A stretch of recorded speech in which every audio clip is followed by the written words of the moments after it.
Every night at 11:57, 4 cameras turned in unison. Smooth, simultaneous, mechanical, like the building was closing its eyes. I watched it happen 312 times. I only questioned it twice. I worked at the Gas and Harlow Industrial Complex for 14 months, give or take. By the end, I wasn't tracking time in days or weeks. I was tracking it in rotations, camera cycles, badge intervals. The particular sound the HVAC made when it switched from Zone 3 recirculation to Zone 4 intake, which happened every 90 minutes except when it didn't, and I never figured out what governed the exceptions. I'm telling you this because someone from an insurance adjuster's office left me a voicemail last week asking about operational continuity during my tenure, and I sat in my car for 11 minutes after listening to it. Not because it upset me, I just couldn't remember what I was supposed to feel about it. So, yeah. The job was overnight security monitor, level 2 clearance. 37 buildings on a shared campus, mostly warehousing, some light industrial, a few office blocks that hadn't been leased in years but were still climate controlled for reasons described to me only as contractual.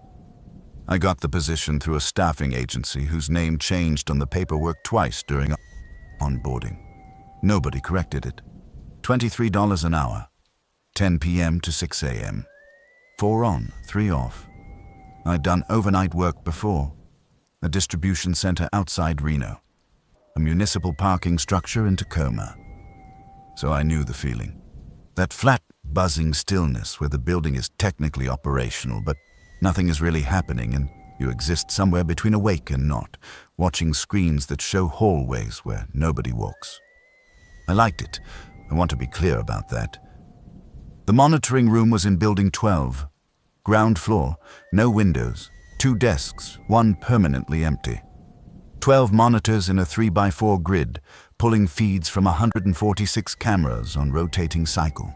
8 seconds per feed, then advance. You could override manually. There was never a reason to. There was a binder, laminated pages, monitoring protocols, Gas and Harlow Property Group, revised March 2019, camera numbering, escalation procedures, who to call for water damage, unauthorized vehicles, animal intrusion or atmospheric irregularity, which was never defined anywhere in the document. The binder was over-engineered for a mostly empty industrial campus, but I appreciated the structure. Structure keeps you from drifting. First 2 weeks were training shifts with Dennis. 4 years at the site, maybe 55. Thin. Quiet in the way overnight workers get quiet, not unfriendly, just reduced. Like the social parts of him had been sanded down by years of fluorescent light, and no one to talk to between 1 and 4 a.m. He showed me the systems. Camera grid, badge log software, the incident report template, a Word document from 2016 with a formatting error on page 2 that nobody had fixed. He showed me the patrol route. Buildings 4 through 9, exterior perimeter, loading dock. Once per shift, between 2 and 3 a.m. He showed me the backup flashlights, the expired first aid kit, the thermostat that wasn't connected to anything. On my third night, around 11:45, he glanced at the analog clock on the wall, not the digital readout on the monitoring software, which ran 3 minutes fast, and said, "Westerns are about to lock." He pointed at 4 feeds on the lower right monitor. Cameras 112, 113, 114, 119, western exterior. The back edge of the property where maintained grounds ended and a tree line began. Mixed hardwoods. 60, 70 yards of mowed grass between the nearest building and the trees. Sodium light coverage died about halfway across. At 11:57, all 4 feeds shifted. Not off. The cameras physically repositioned. Simultaneously. The same speed, the same arc, the same 15-degree rotation. 4 separate machines on 4 separate mounts, turning in perfect synchronization like parts of the same organism. Each one settled facing along the building wall. Concrete, door frames, utility conduits. Things that didn't need watching. Software thing? I asked. Dennis was writing in the log binder. Didn't look up. They reset at 6. So they just point at nothing for 6 hours. They point where they point. He finished writing, closed the binder, asked if I wanted the rest of his coffee. I said no. It had been sitting since 10. Nothing happened next. Not for weeks. I learned the rhythms. The vending machine in Building 8 dispensed Diet Coke 40 degrees warmer than everything else. The badge reader on Building 6's east entrance logged an entry at 3:12 a.m. for an employee ID that didn't exist in the system, and the correct procedure was phantom badge, no action required. The HVAC in Building 14 cycled every 90 minutes, and sometimes, between cycles, there was a pause. Not a malfunction, not silence, but a held breath. 2 or 3 seconds where every vent in the building stopped pushing air, and the walls seemed to settle inward slightly before it started again. I learned the cameras. 112, 113, 114, 119 locked every night at 11:57, unlocked at 6 o'clock. Couldn't be overridden during that window. I tried once, second week alone. The software accepted the command, showed repositioning for 4 seconds, returned to lock. No error, no alert, it just didn't comply. I filed a maintenance ticket. 3 days later, email from facilities management, no name attached. Ticket number 4471, Western exterior cam lock, status resolved. Notes, operating as designed, no action required. I showed Dennis. He read it, nodded. Yeah, they're saying it's supposed to do that. I guess it is. He was eating a granola bar, chewed. Then, there's a second binder in the cabinet, the old one. There was, unlabeled, yellowed lamination. Monitoring protocols dated 2011, mostly identical. Same routes, same contacts with different phone numbers. Same template with the same formatting error. Page 43. Western perimeter. Monitoring exceptions. 4 bullet points. Western exterior cameras. Positions 112 through 114 and 119. Enter fixed angle lock at 23:57 nightly. Lock persists until 0600. During lock period, no manual override is authorized.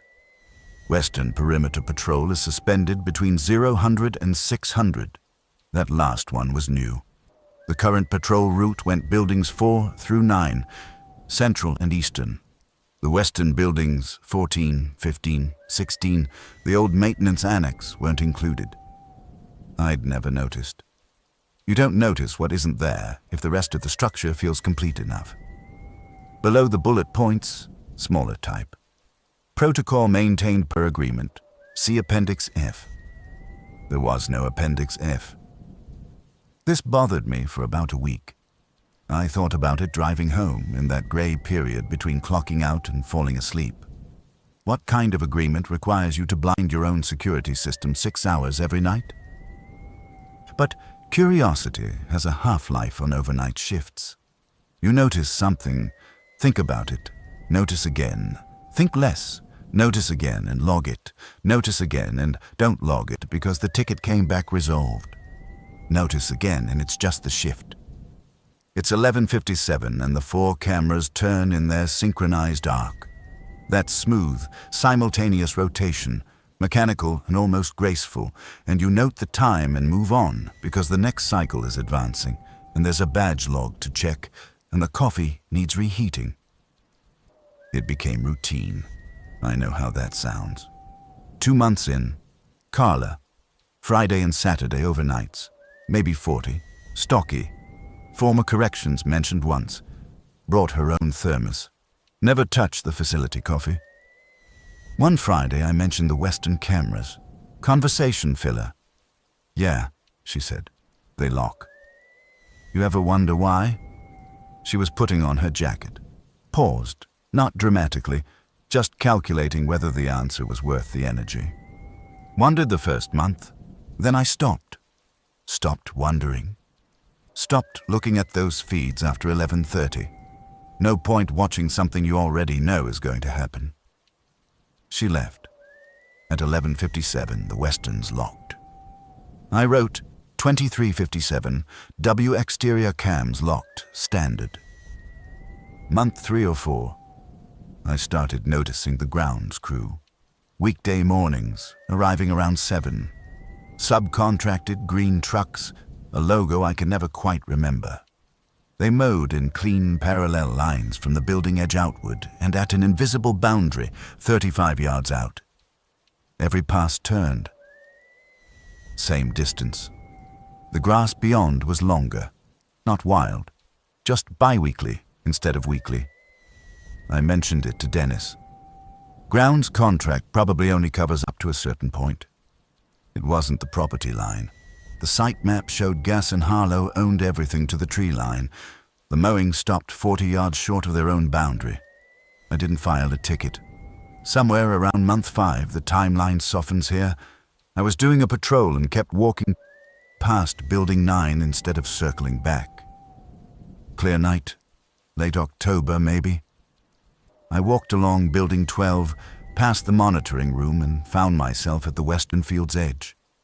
The field was flat, mowed to the invisible line, then taller beyond. The tree line was a dark wall, visible mostly as an absence where sodium light stopped and something else started. No wind. I stood there. 2 minutes maybe. The parking lot lights buzzed behind me at a frequency you stop hearing after a few months, but never stop feeling in your back teeth. The quiet was different. Not building quiet, the kind where you become aware of your own breathing and it seems too loud, like you're intruding on something already in progress. And I tasted something, faint, coppery, warm, like holding a penny under your tongue, except I wasn't holding anything. The taste was in the air, or it was in me, triggered by the air. I don't know. It was there for maybe 30 seconds, and then it faded, and I swallowed, and it was gone. I went back inside, logged the patrol, didn't mention the detour. I didn't go back to the western field after that.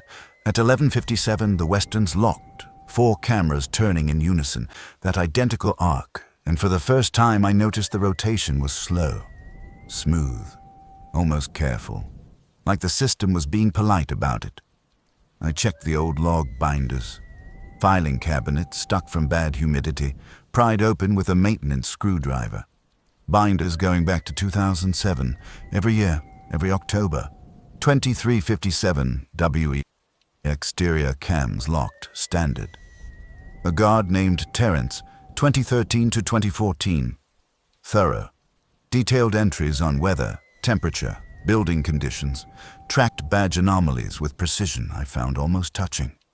About the Western cameras, he wrote what everyone wrote.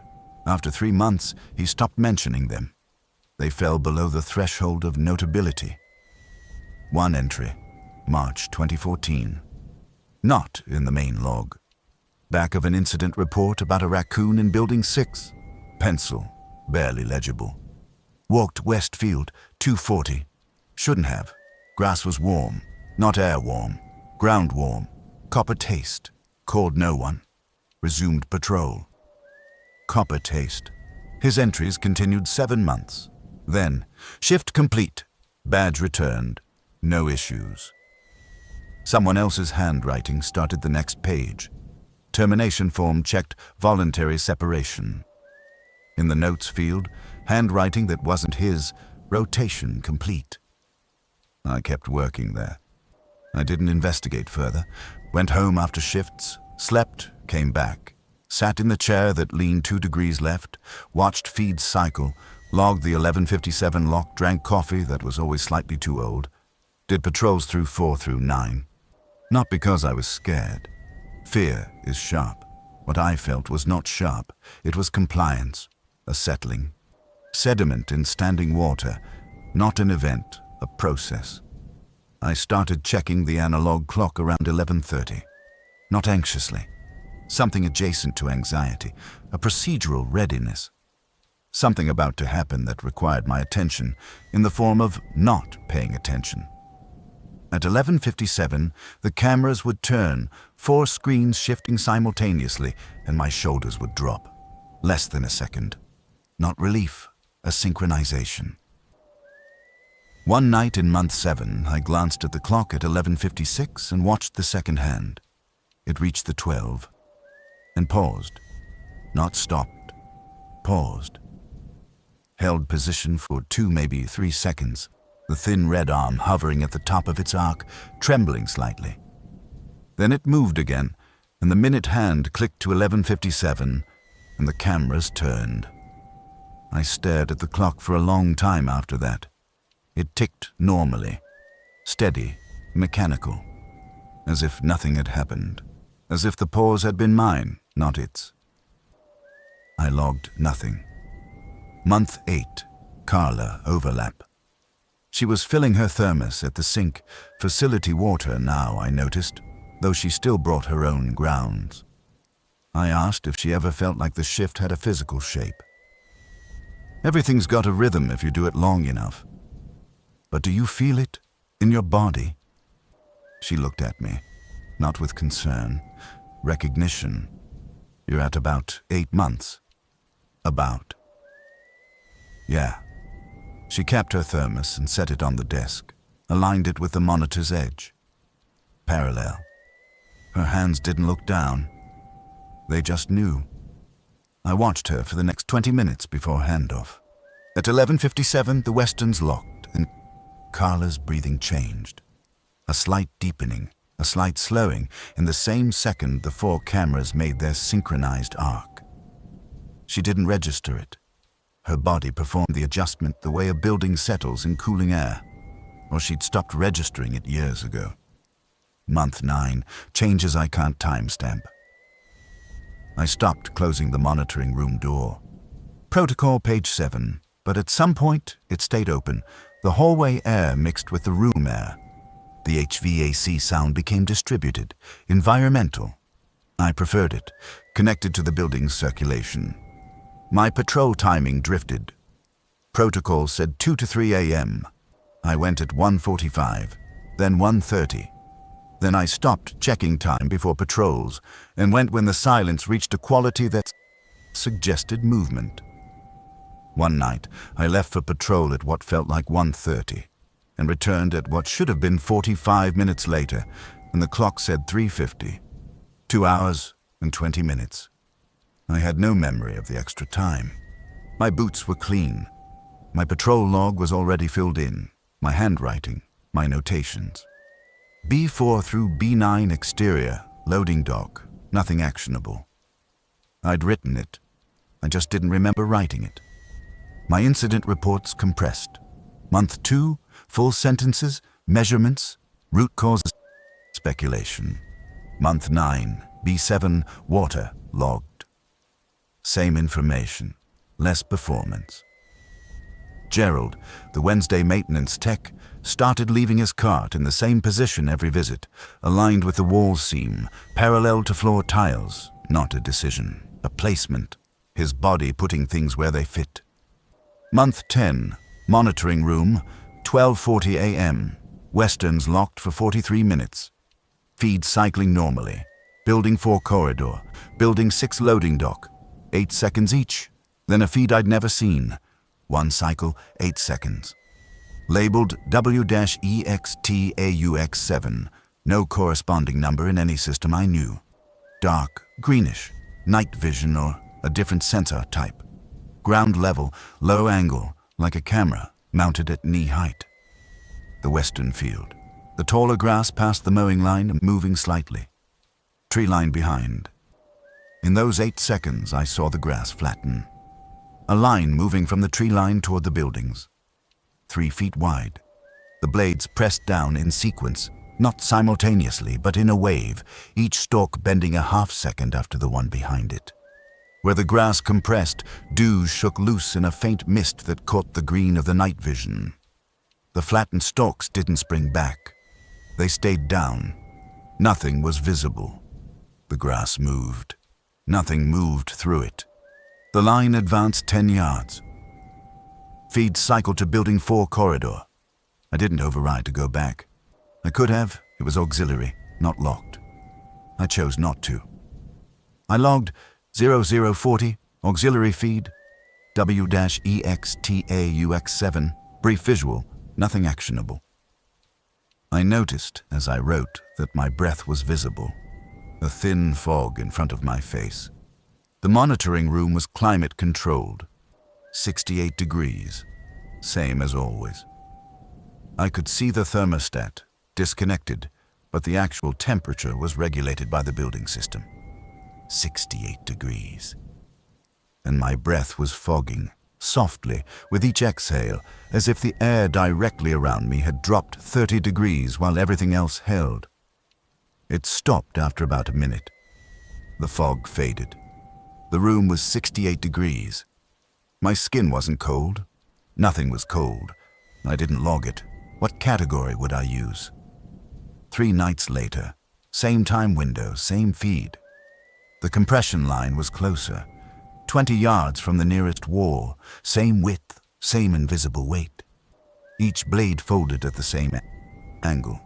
Dew displacement left a wet trail that glistened. Blades trembled ahead of the compression, bending before the weight reached them. Anticipating. I tasted copper. Warm, unmistakable. Same as the field. The compression stopped at the mowing boundary. Procedure maintained. The third time, maybe a week later, it didn't stop. Continued across the short grass as a darkening where blades pressed flat. Approached Building 14, western face. I could see utility conduits at the feed's upper edge. The flattened path reached the foundation wall. And stopped. Everything held still. The grass was down. The feed was steady. 2 seconds of absolute stillness. No wind, no movement, no compression wave. Then a single blade of grass at the path's center, directly against the foundation, rose.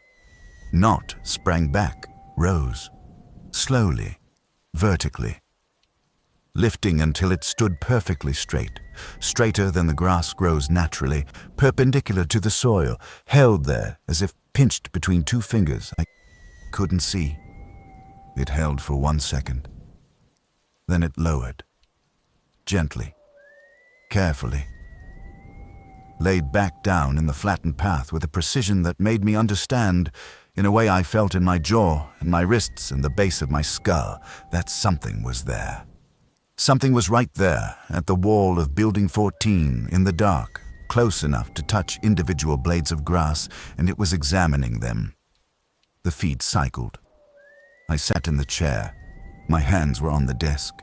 They were shaking, not with fear, with something older than fear, recognition maybe, the way your body recognizes a predator before your mind names it. The shaking stopped after about 30 seconds. I placed my hands flat on the desk surface, and the vibration was there, the building's low pulse, and my hands matched it, and the shaking became the pulse, became my heartbeat, and everything was synchronized, and the shaking wasn't shaking anymore. It was rhythm. I checked Building 14 next morning. 6 a.m. grass normal, no path, utility door locked. Badge reader clean, cleared. I need to talk about the sound. Briefly. Around month 11, I started feeling something during the lock period, twice a week. Through the building structure, walls, floor, desk, a vibration, low, rhythmic, not mechanical. I knew every HVAC rhythm, every electrical hum. This had the quality of breathing, stretched, slowed, 30-second cycles, in my hands on the desk, in my feet through the floor. And sometimes before my heart rate changed, before I stood up, before I shifted in the chair, the vibration would change first. A slight quickening, a half second before my pulse responded, as if the building anticipated me, as if it knew I was about to move before I did. I didn't log it.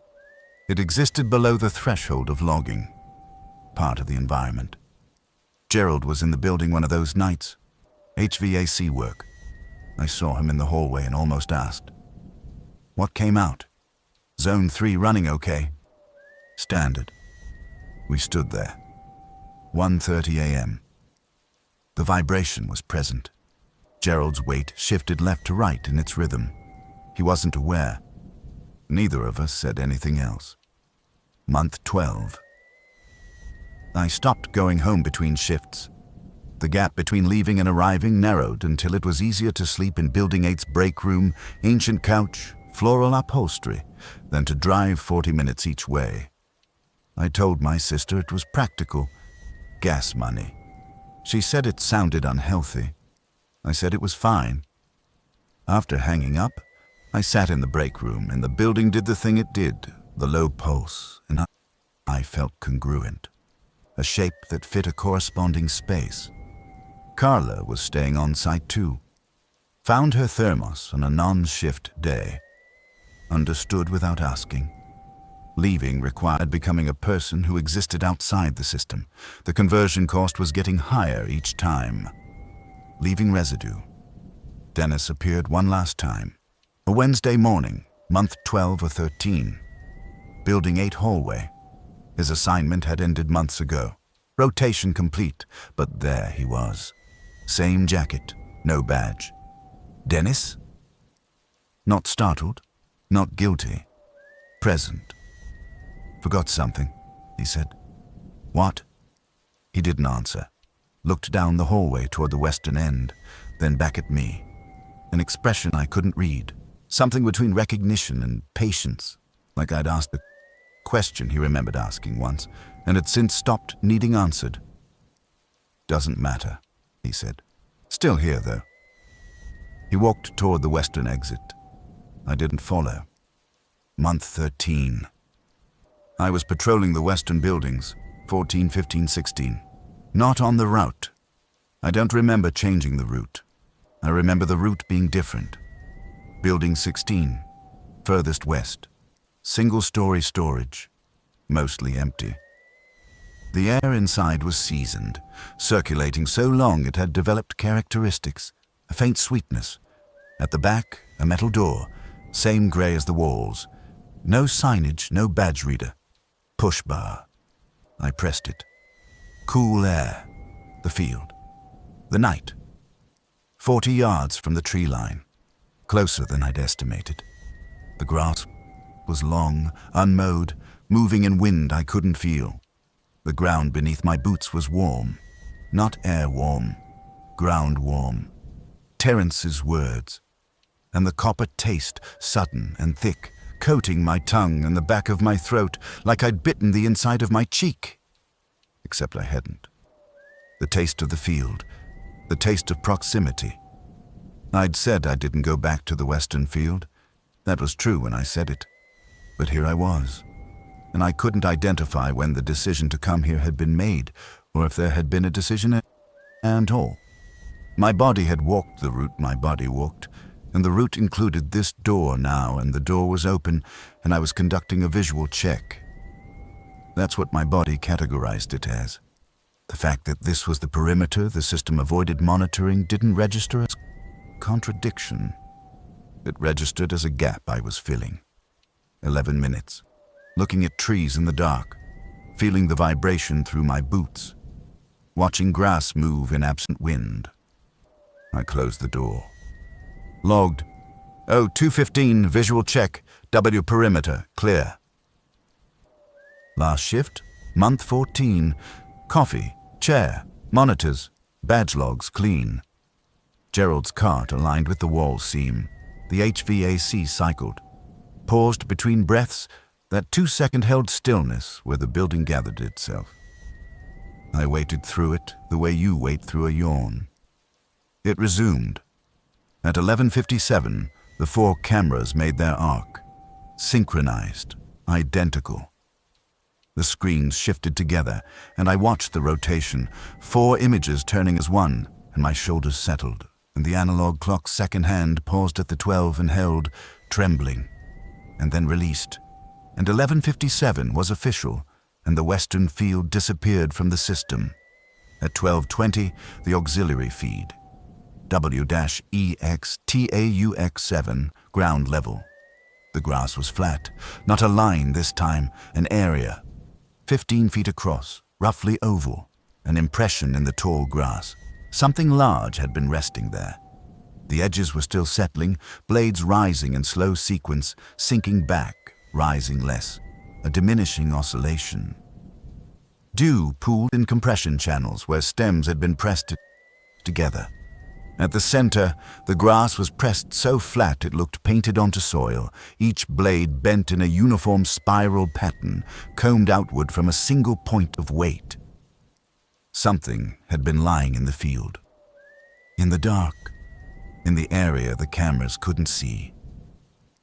It had gotten up, feed-cycled, building 4 corridor, empty. The vibration was in the desk, in the floor, in my chest, and my breathing was already matched.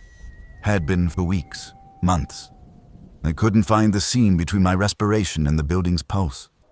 There wasn't one. There hadn't been one for a long time. I sat until 6 a.m. Didn't move, didn't patrol, didn't log. Breathed with the building and watched cameras cycle, and at 6, the westerns unlocked. 4 cameras turning outward in their synchronized arc. The reverse of the closing, opening the building's eyes, and the field was empty, and the grass was standing, and nothing was wrong. Nothing was wrong. Clocked out, drove home, actual home, first time in 3 weeks. Sat in the driveway, engine off. The neighborhood was quiet in a way that felt thin, purposeless, like quiet that didn't know what it was for. Went inside, couch, too soft, air uncontrolled. No hum. Didn't go back.